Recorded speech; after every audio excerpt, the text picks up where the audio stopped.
En aquel tiempo Jesús descendió del monte con sus discípulos y sus apóstoles y se detuvo en un llano. Ahí se encontraba mucha gente que había venido tanto de Judea y de Jerusalén como de la costa de Tiro y de Sidón. Mirando entonces a sus discípulos, Jesús les dijo: Dichosos ustedes los pobres, porque de ustedes es el reino de Dios. Dichosos ustedes los que ahora tienen hambre, porque serán saciados. Dichosos ustedes los que lloran ahora, porque al fin reirán. Dichosos serán ustedes cuando los hombres los aborrezcan y los expulsen de entre ellos, y cuando los insulten y maldigan por causa del Hijo del Hombre. Alégrense ese día y salten de gozo, porque su recompensa será grande en el reino de los cielos, pues así trataron sus padres a los profetas. Pero ay de ustedes los ricos, porque ya tienen ahora su consuelo. Ay de ustedes los que se hartan ahora, porque después tendrán hambre. Ay de ustedes los que ríen ahora, porque llorarán de pena. Ay de ustedes cuando todo el mundo los alabe, porque de ese modo trataron sus padres a los falsos profetas. Palabra del Señor. Recibimos la bendición con la palabra de Dios.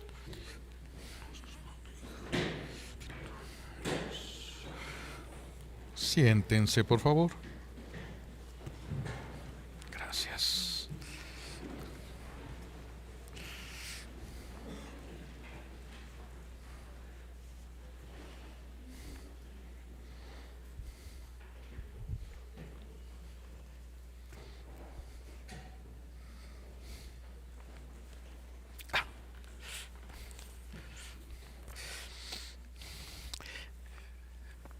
En las redes sociales se habla mucho del remanente fiel, del pequeño resto de Dios. Se habla mucho de ese remanente o resto fiel. Es cuando los que andan en redes sociales buscando cosas religiosas se van a encontrar con youtubers que hablan sobre esto, que son el remanente fiel. ¿De dónde viene esto del remanente fiel, del resto fiel de Yahvé? ¿De dónde viene? Esto es una promesa que Dios hizo al pueblo de Israel cuando entraban en momentos de crisis, cuando las autoridades en la religión, las autoridades del templo se corrompían. Entonces, como entraba el miedo de perder a Dios, de perder las cosas de Dios, Dios hace una promesa para consuelo del pueblo. ¿Cuál es la promesa? Dice el Señor así: yo dejaré en medio de ti, pueblo mío, un puñito, algo que se puede agarrar con la mano. Eso es algo poco. Un puño de gente pobre y humilde, pero pobres de los que habla Jesús. No estamos hablando de pobreza material. Estamos hablando de los pobres de los que habla Jesús hoy en las bienaventuranzas. Dice: yo dejaré un puñado de gente pobre y humilde. El resto de Israel, de ahí viene el resto fiel, los que quedan fieles, unos cuantos, confiará en el nombre del Señor, no cometerá maldades ni dirá mentiras. ¿Esto por qué lo retomamos? Porque muchos ahorita en las redes sociales dicen que son el remanente fiel, pero hay que tener mucho cuidado con ese remanente fiel, porque tiene que tener las características de las que hablan las Sagradas Escrituras. No podemos autonombrarnos solamente esto, porque podemos caer en un engaño.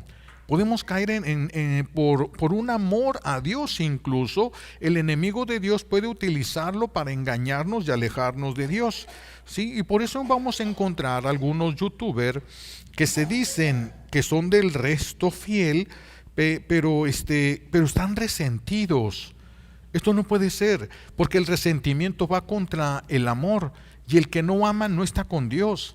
Y si no estás con Dios, puedes hacer algo por amor a Dios, pero no por un acto, sí de amor a Dios, pero no es un amor verdadero, porque si no te une a Dios, entonces ¿de qué sirve todo eso?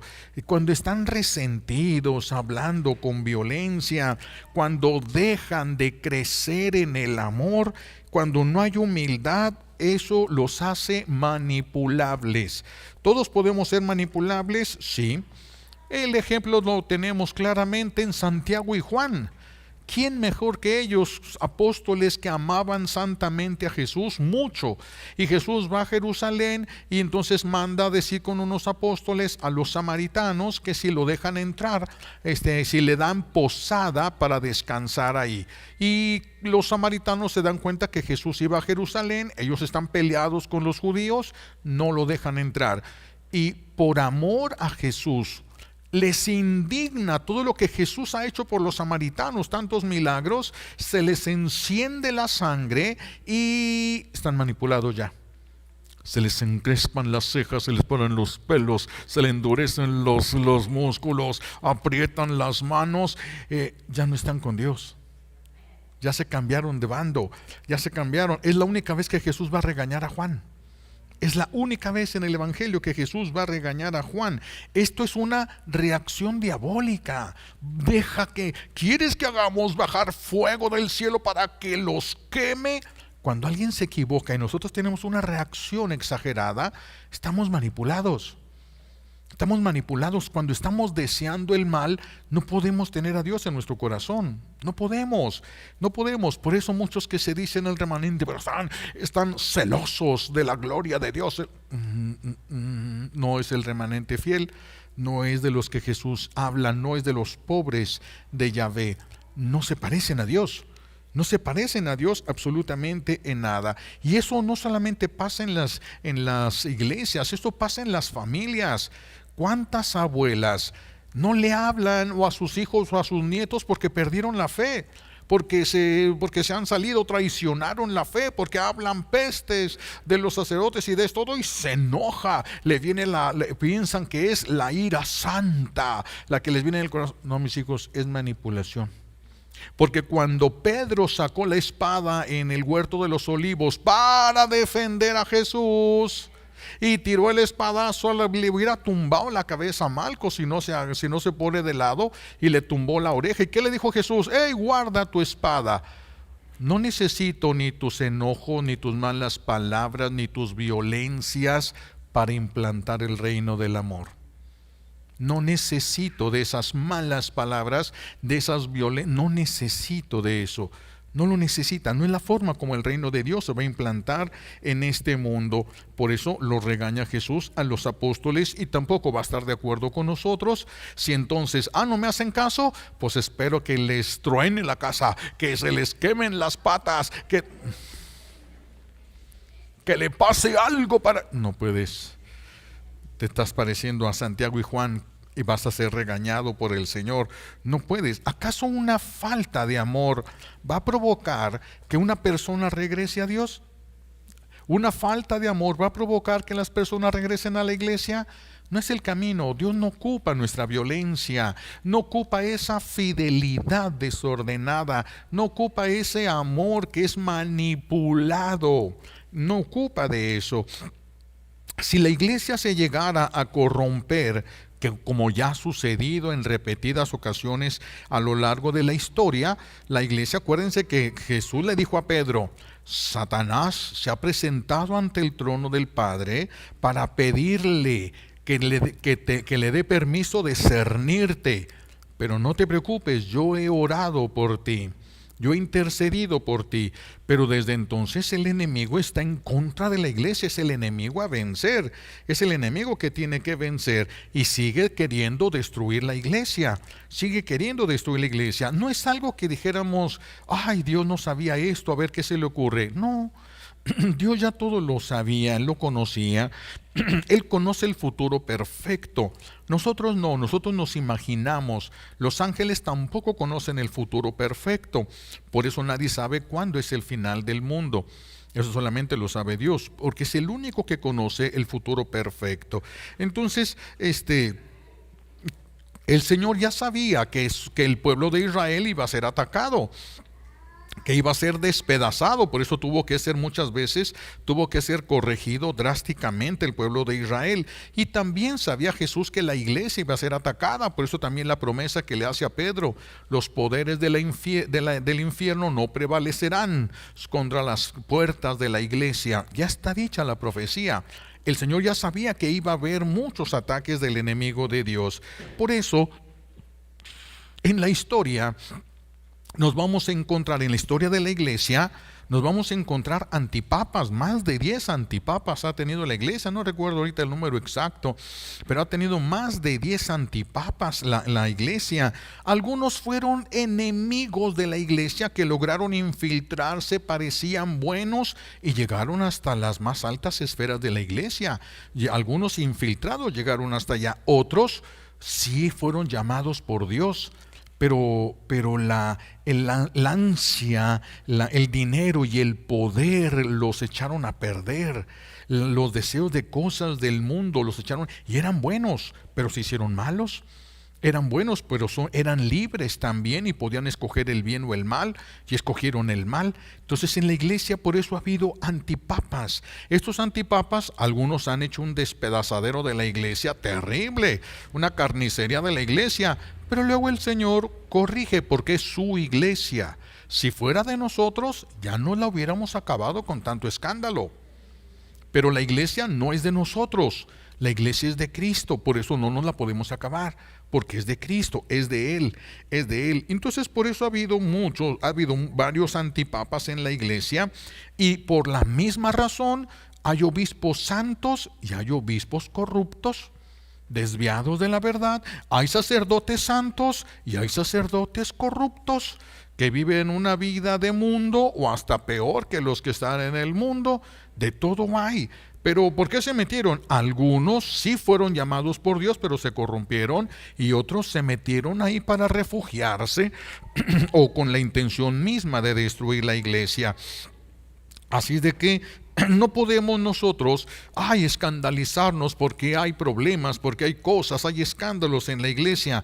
Hay escándalos porque la iglesia está llena de seres humanos, no de ángeles. Si todos fuéramos ángeles, ya hubiéramos tomado una decisión, y cuando un ángel toma una decisión ya no se puede retractar de ella. Pero nosotros sí, nosotros decimos: dijo mi mamá que siempre no. Entonces nosotros sí nos retractamos, en nosotros sí hay esa posibilidad de retractarnos. Entonces tenemos que tener mucho cuidado y no generalizar, porque el enemigo de Dios va a movernos mucho a generalizar. Todos son iguales. Este padre no me quiso confesar, nadie quiere confesar en esta iglesia. No podemos generalizar. Ese padre es un corrupto, fue un abusador, todos son abusadores. No se puede. Es como si yo viera una maestra que está robando y dijera: todas las maestras son ladronas. Tampoco. Que habrá ladronas, no lo dudo, porque habrá. Pero que todos, no, ya no puedo totalizar. Sería una injusticia y una calumnia que yo estaría cometiendo en eso. Entonces no podemos generalizar. ¿Que hay malos? Claro que sí hay malos. ¿Que no había malos entre los apóstoles? Había también entre los apóstoles un traidor.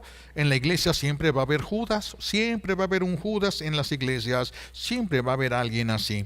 La voluntad de Dios, esto sí tenemos que tener claro, la voluntad de Dios va a triunfar, contigo o sin ti, conmigo o sin mí.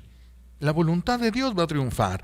Por eso tenemos que estar atentos para estar con Dios, no en lo que nosotros pensamos que es Dios, sino donde verdaderamente está Dios, porque las promesas están en la iglesia. ¿Dónde está la iglesia? Allí es donde tenemos que estar. Allí es donde tenemos que estar, porque allí están las promesas. Si yo me lleno de celo apostólico y renuncio a la iglesia y me salgo porque yo no soy, eso se le llama apostasía, mis hijos, no es resto fiel. Eso se le llama apostasía, pérdida de la fe. Pérdida de la fe, la renuncia de las cosas de Dios. Más vale estar con Dios en tiempos de crisis. Más vale estar. ¿Va a haber tiempos de crisis? Claro, el enemigo no se ha cansado, no se duerme ni sueño tiene. Es un ángel, no conoce el cansancio. Entonces está día y noche fraguando cómo destruir la iglesia de Cristo. Pero esto ya lo sabemos. Por eso siempre va a haber momentos de crisis y momentos de resurrección. Momentos de crisis y momentos de resurrección. Porque Dios va a suscitar, y siempre lo ha hecho, suscita un santo o dos santos que pongan en orden todo. Uno solo que con una gracia extraordinaria se mueve en base a la voluntad de Dios y pone todo en orden otra vez. Entonces, cuando la iglesia entra en crisis, no es tiempo de correr, es tiempo de revisar si nosotros podemos ser del resto fiel. ¿Estamos viviendo ya un tiempo de crisis? Sí, estamos viviendo un tiempo de crisis. Las iglesias se están vaciando, los cines se están llenando, los lugares de diversiones se están llenando y las iglesias no. Quiere decir que hay una crisis de fe. Hay una crisis de fe. Es muy difícil ya que toda la familia unidos vayan a la Santa Misa.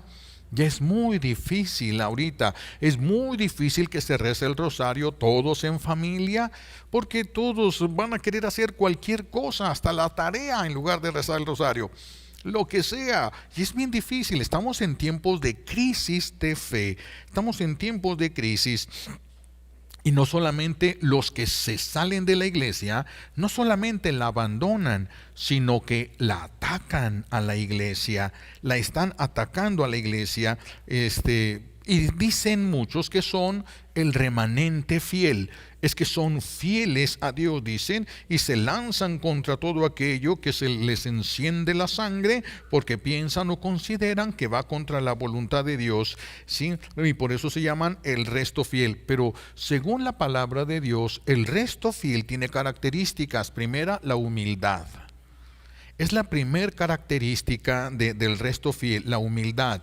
La justicia. Porque si no vives la justicia, ¿qué es lo que defiendes? Si no amas, ¿qué es lo que defiendes? ¿Defiendes lo que tú no vives? ¿Qué defiendes?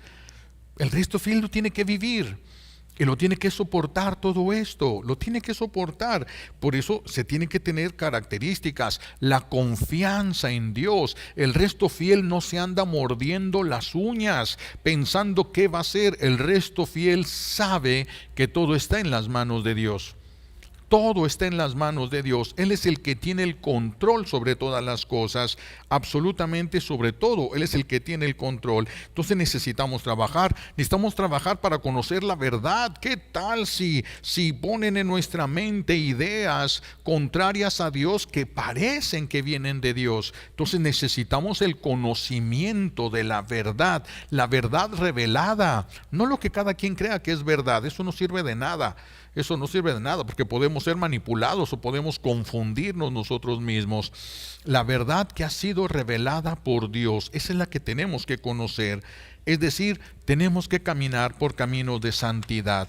El resto fiel son santos, por eso son fieles, son el resto de Dios.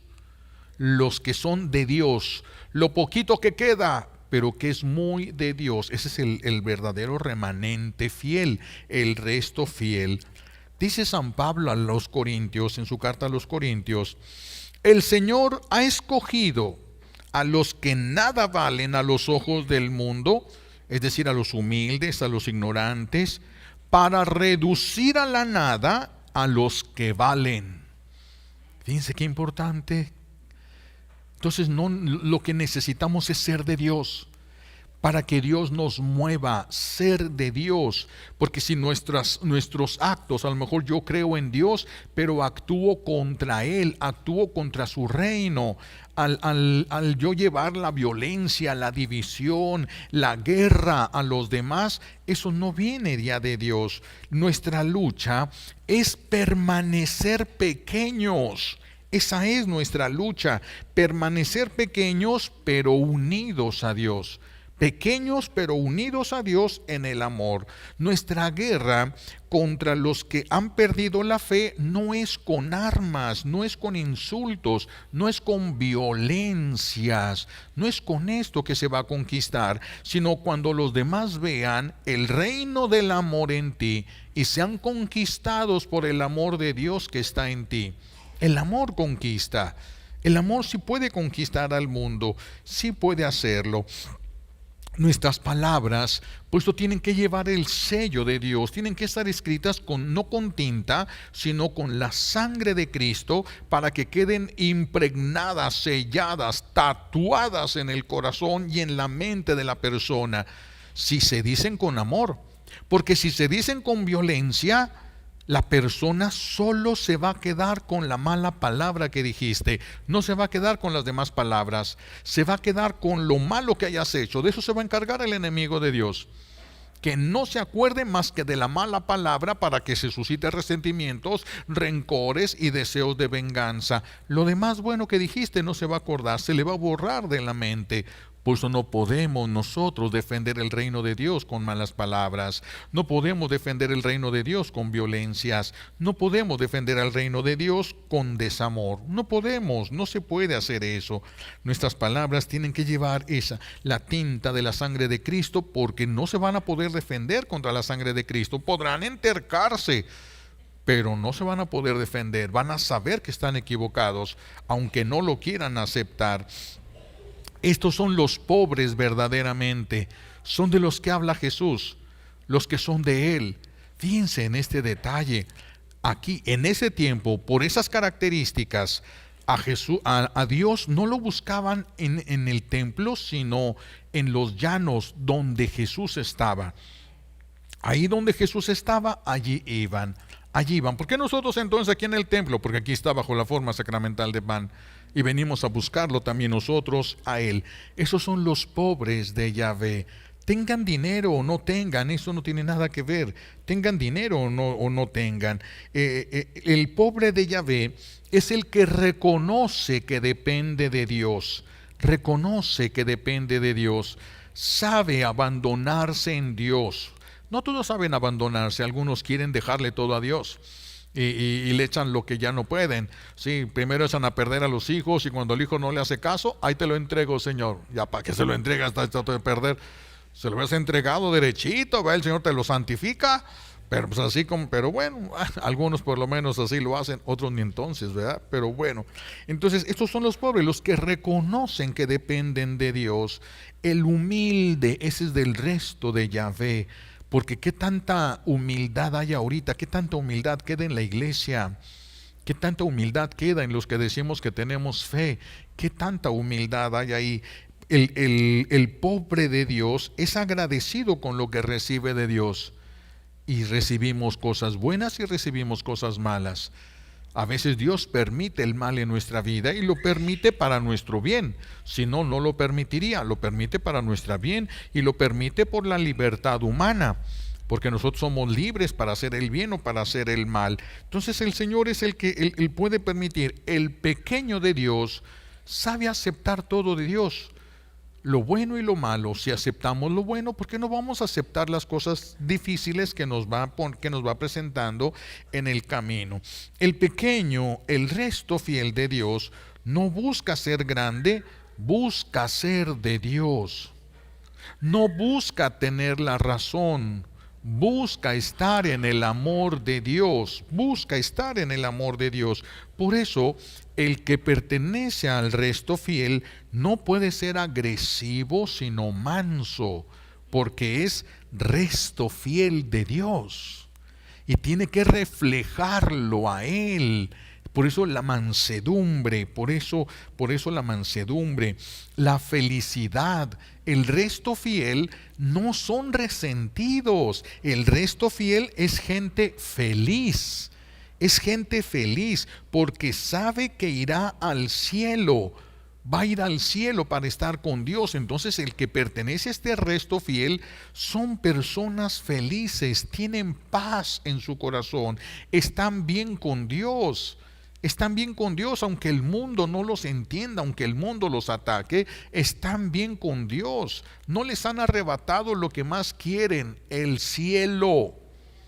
No las cosas de la tierra, el cielo. Y si no nos quitan lo que más amamos, entonces podemos aguantar vara. Si nos quitan lo que más amamos, ya no. Pero si no nos quitan lo que más amamos, entonces sí aguantamos.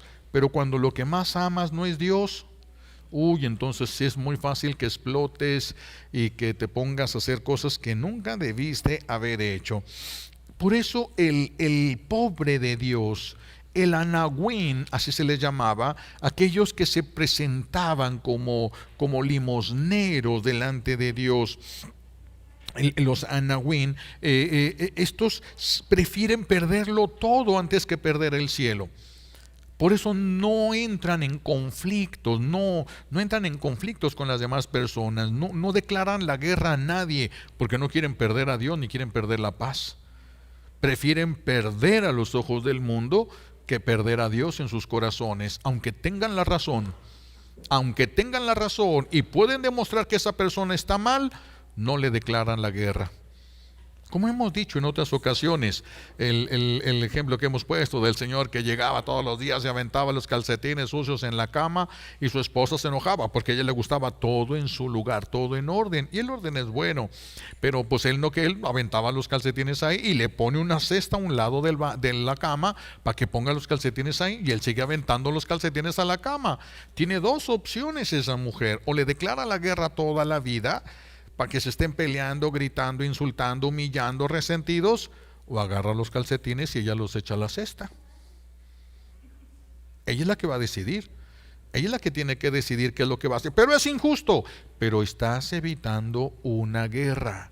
Pero eso le toca hacer a él. Pero estás evitando una guerra que a ti te va a desgastar, a ti también te va a enfermar, y que no sabes si va a quedar eso hasta en un divorcio. Ya no soporto, ya perdí el amor. Hay que perder a veces para ganar. Eso se utiliza mucho en el ajedrez. Hay que perder piezas importantes, y a veces la persona se engolosina y quiere ganar, le quiere matar esas piezas importantes, y ganan con las piezas más pequeñas y sencillas. Eso se utiliza, son estrategias de guerra, y el Señor sabe que estamos en guerra, por eso nos pide a nosotros estas estrategias. Por eso la mansedumbre, el anahuín, el pobrecillo de Dios, se reconoce desprovisto de toda virtud, y reconoce que si hay algo bueno que hizo es porque Dios se lo inspiró.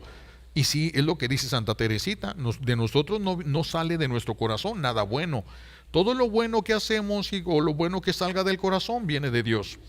Entonces sí es cierto, el anahuín es el que no se queda con la gloria. Oye, hiciste esto, así es que yo soy bien fregón. No se queda con la gloria. ¿Ves que yo cambié en mi vida? Eso es lo que Dios ha hecho en mí. No, si hubiera visto cómo era yo. ¿Hiciste algo bueno? Viene de Dios, solo Él me inspira cosas buenas. Yo, hacer una cosa buena, ¿para cuándo se me iba a ocurrir? Todo viene de Dios. ¿Y así de quién es la gloria? De Dios, no de nosotros. La gloria sería de Dios, y allí es donde corresponde verdaderamente la gloria. Esos son los anahuín, los mendigos se les llamaban, limosneros, porque no se ponen delante de Dios como aquel que se merece todo, como aquel que quiere todo y que puede exigirlo todo. No. Los anahuín reconocían: no son mis obras las que me van a salvar, es la bondad de Dios que me va a dejar entrar al cielo, pero yo tengo que poner de mi parte, porque claro, eso es ser pequeño. Yo hago lo poquito que puedo, y Dios hace lo mucho que Él puede hacer, lo mucho que Él sí puede hacer. El anahuín es el que perdona y sigue amando, porque sabe que sin el amor no se va a salvar.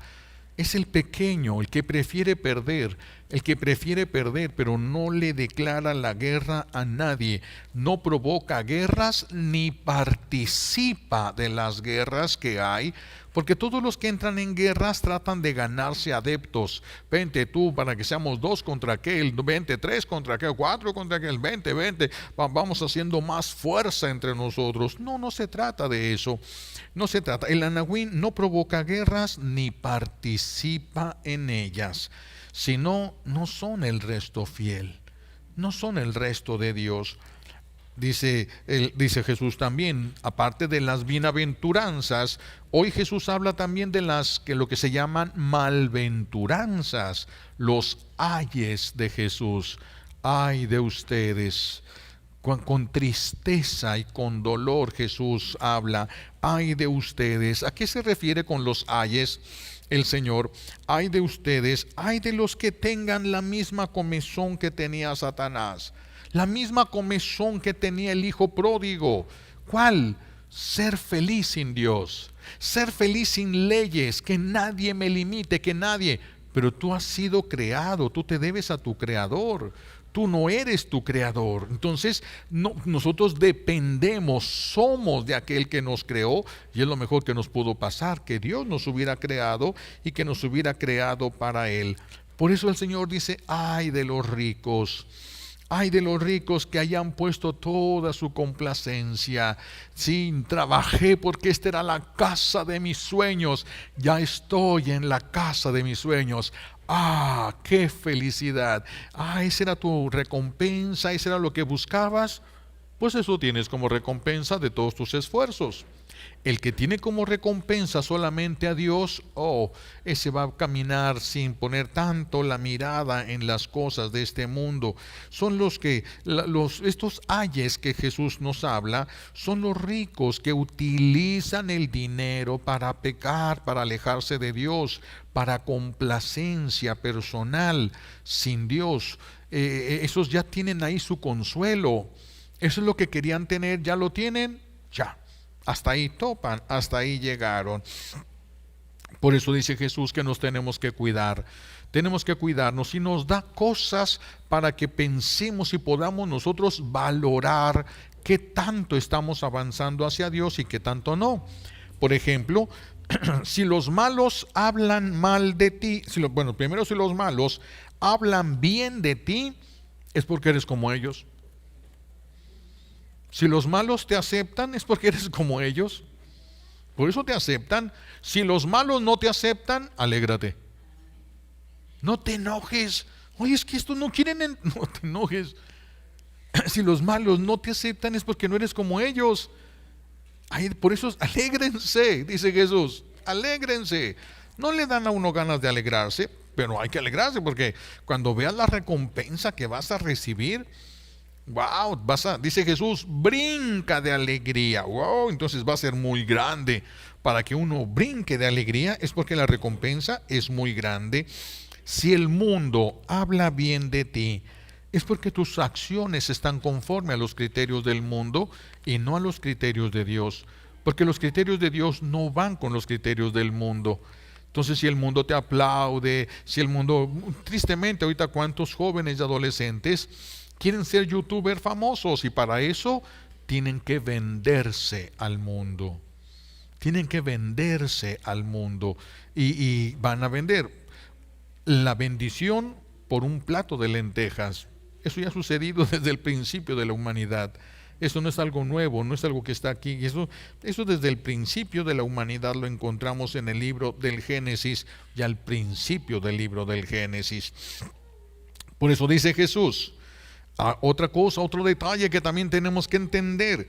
Cuando te ataquen, te calumnien, te maldigan, ¿sí? Pero no encontraron nada malo contra ti, y como no encontraron nada malo, se lo inventaron. Pues entonces dice Jesús, brinca de contento, porque así lo trataron a él. Brinca de contento, porque así lo trataron a él. Entonces, esto es, si alguien a mí me calumnia, pero a mí el que me la hace me la paga. Y aquí el que tenga más saliva es el que va a tragar más pinole. Y el que todo, soy igual que esa persona. Soy igual que esa persona. ¿Qué estoy recibiendo de méritos? Pues nada. ¿Me parezco a Cristo? No. ¿Estoy implantando el reino de Dios? No. Entonces, ¿qué me va a recompensar Dios si a mí el que me la hace me la paga? ¿Qué me va a recompensar? Nada. Absolutamente nada. Vean, por eso el Señor nos da las pautas de comportamiento, pero eso sí, cuando me ataquen por causa de Cristo, no por mis imprudencias. Si me atacan por mis imprudencias, pues ya tengo que utilizar el mismo criterio, pero yo tengo la culpa, no tiene tanto mérito. Pero cuando yo, por tratar de ser fiel a Dios, me desprecian, me atacan, se inventan cosas, porque ni siquiera tienen algo verdadero para acusarme, dice Jesús, brinquen de contento. Cuando vean ustedes la recompensa, van a brincar increíblemente. porque así es nuestro buen Dios, así es. Entonces nos está dando las pautas de conducta que nosotros tenemos que tener delante de las personas que están perdiendo la fe, que están traicionando, que se están alejando, que están atacando a la iglesia. No podemos nosotros agarrar la resortera para devolverle las pedradas que nos están aventando. No podemos, porque nos volvemos igual que ellos. Necesitamos no perder la paz. Y si perdiste la paz, mejor cállate, no hables, porque lo que hables lo vas a tener que pagar. No hables en ese momento hasta que recobres la paz y lo que digas venga de Dios y lleve a Dios. Si no, no vale la pena que lo digas.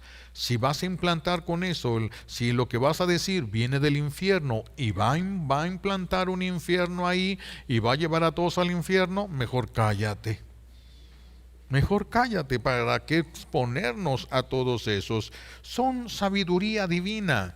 Es lo que Jesús nos invita, es sabiduría divina. Nosotros que no tenemos sabiduría, ni siquiera la sabiduría humana, ni siquiera la sabiduría humana. Por eso que les invito a que trabajemos en esta semana. A ver, si la iglesia entrara en su peor crisis de la historia, la peor que ningún otro, ha habido crisis terribles.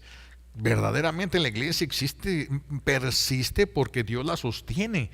Si no, ya nos lo hubiéramos acabado definitivamente nosotros. Si la iglesia entrara en la peor crisis de la historia, tú y tu familia tendrían la suficiente fe para permanecer fieles. ¿Tendrían el suficiente conocimiento para no ser engañados? Para no ser arrastrados por lo que se le llaman sofismas. Un sofisma es una mentira con apariencia de verdad. Pero el que no tiene el conocimiento, ese puede ser engañado porque no conoce, y si parece verdad lo va a abrazar pensando que es la verdad. He ahí la necesidad del conocimiento. Necesitas, para ser de los Anahuín, tienes que tener el conocimiento de Dios, de su voluntad, para que puedas distinguir entre lo que sí es su voluntad y lo que no es su voluntad, y así no te desvíen del camino. Aunque todos se vayan por ese camino, si tú conoces la verdad, no la vas a soltar, no la vas a dejar. Si la iglesia entrara en estas crisis, ustedes ya estarían listos, tienen el suficiente amor como para sacrificar todo y permanecer sin hacer las guerras, sin hacer guerras violentas. La guerra más bien es contra nosotros. Es contra nosotros. Te enojas con esa persona, pregúntate por qué te da coraje a ti, no por qué hace eso esa persona. Esa persona es libre de hacerlo, no, pero ¿por qué te da coraje a ti? Entonces revísate tú, la guerra es contra nosotros. La guerra es contra nosotros. Así, revisen. Si entrara a la iglesia en la peor crisis, ¿tú y tu familia serían del resto fiel? ¿O serían de la bola que se fueron con el engaño que se realizó? ¿De cuál serían ustedes? ¿Estarían a salvo o estarían en peligro?